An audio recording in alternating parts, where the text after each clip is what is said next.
Before making any adjustments to the seating matters chairs, lock the 2 brake casters at the back of the chair for safety. There are 3 sections of the Phoenix back that we can replace.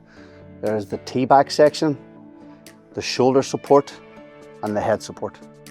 To replace the T-back section on a Phoenix 2, we need to loosen these 2 bolts using the 5mm Allen key.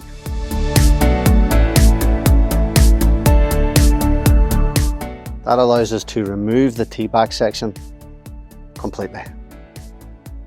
We can now insert the new T-back section in, secure the 2 bolts using your 5mm Allen key.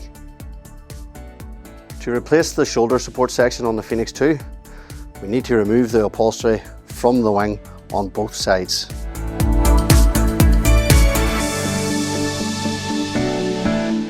Then we just need to slide the new shoulder support section back on over each wing.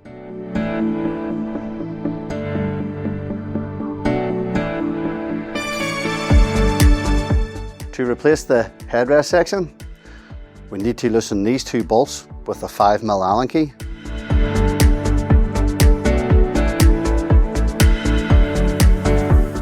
Then we remove this plate. That allows us to slide the upholstery away from the top section. To replace that section, we just slide the new headrest back on. Then we put the plate back into place and retighten our bolts using the Allen key.